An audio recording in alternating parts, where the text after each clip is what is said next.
on Donald Trump's rocky transition. Democratic Congresswoman Debbie Wasserman Schultz of Florida joins us. Congresswoman, thanks so much for being with us. We appreciate it. We just heard about these allegations against Trump's education pick, Linda McMahon, and the newly released police report on Pete Hegseth, Trump's choice for defense secretary. McMahon and Hegseth both deny wrongdoing. But Trump is not even in office yet, and there's already all of this controversy. How do you expect this confirmation process to go, and what realistically can Democrats do to block some of these nominees? Jim, this is one more revelation in Trump's assembly of his chaos cabinet. I mean, that's really what he has been in the process of aggressively assembling.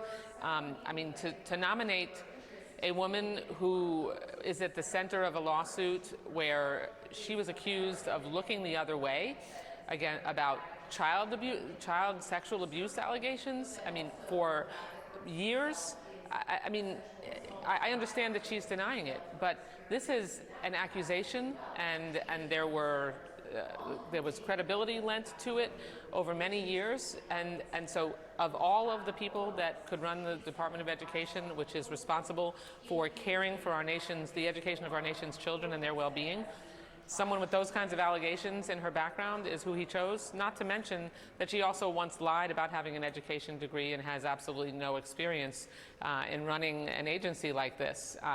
But that's par for the course for his nominees, whether it's Tulsi Gabbard, who has spouted and parroted the talking points of America's enemies, and who has, who really, if she ends up as the DNI, she will likely not be able to actually be able to share our closest secrets and have the kind of intelligence information coming back to her from our Five Eyes allies, because no one will trust her. Pete Hegseth, I mean, someone who's been accused of rape and has absolutely no experience running any administrative organization. The list just goes on. And I mean, Donald Trump is not backing down on his pick for Attorney General either, Matt Gaetz. Gaetz was up on Capitol Hill, as you know, lobbying for this job of Attorney General. He seemed pretty optimistic. Let's listen to this. It's going great. Senator's been giving a lot of good advice. I'm looking forward to a hearing. Folks have been very supportive. They've been saying we're going to get a fair process. The ethics committee, they said they're not going to release the report after their meeting today, at least at this point. Any response? I'll be honest with you. I've been focused on what we got to do to reform the Department of Justice. I mean, Republicans on the House Ethics Committee voted to not release the report on Gaetz over these allegations of sexual misconduct. He's denied the allegations, but Congresswoman, you served on the subcommittee on the so-called weaponization of the federal government, as it's called, with Gaetz. Your thoughts on all of this? Well, that subcommittee was itself a weaponization of the federal government, but I mean, Matt Gaetz I've not heard almost anyone who actually has a vote on his nomination come to his defense, tout his qualifications, or suggest that he was the best pick that Donald Trump could put forward. The allegations against him are serious, and I mean, Matt Gaetz, I don't think ever even practiced law, never mind be in charge of the Department of Justice.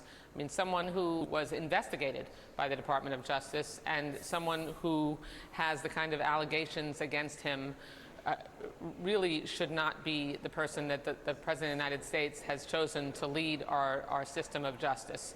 I mean, again, it just continues the theme of a chaos cabinet. RFK Jr., who is an anti-vax conspiracy monger, who recently suggested that we should freeze research on cancer. I mean, as a breast cancer survivor, that really chills my spine. And anyone in America who has either had cancer or has family members with cancer should be really fearful of that nomination. Don't misunderstand me, Jim. I mean, Marco Rubio and Mike Waltz from my home state, Donald Trump has the right to appoint cabinet members that actually are going to take care of America and are qualified. They are qualified, even though I don't agree with them on much, but it's possible for us to work together.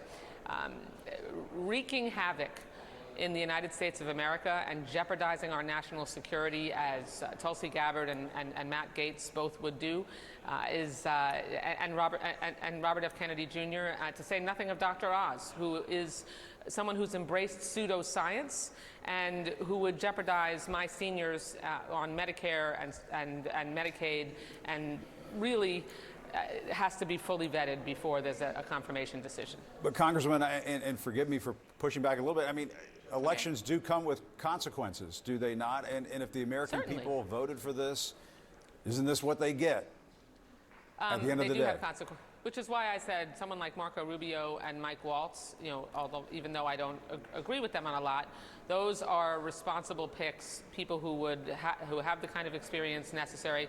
But keep in mind, this was not a Republican wave. Donald Trump won by about 240,000 votes, you know, out of the blue wall states. The smallest, likely it'll end up the smallest margin of victory in the popular vote for a presidential candidate, and about 1.5%. There's no mandate here, but what there certainly should not be is a blank check to appoint a chaos cabinet like he's done. It's like the Star Wars cantina of cabinets, and it's going to really jeopardize America's safety. And just finally, I mean, I know you did say that Tulsi Gabbard is likely a Russian asset, and you received backlash for that. What's your response to that? You know, just look. I'm not the only one that said that or questioned her alliance with the United States and our interests. I mean, she's a Russian sympathizer. She is someone who has. Do you think she could be trusted with the nation's secrets? If I may cut in, do you think? I do not. I do not think that she's someone who can be trusted with the nation's secrets, and I don't think our Five Eyes allies and our allies around the world will trust her with theirs. And that is what will really put America in a very difficult national security situation when we don't have the full trust of our allies that we work with, she's going to put intelligence agents out across the globe, or maybe she won't. Maybe she, because she sympathizes with some of our enemies, will decide not to make sure that we can have real windows of intelligence into what's going on there and make us and put us further in jeopardy. It's unacceptable. All right, Congresswoman Debbie Wasserman Schultz, thanks as always for coming on. We appreciate it. Thanks, Jim. Thanks for having me.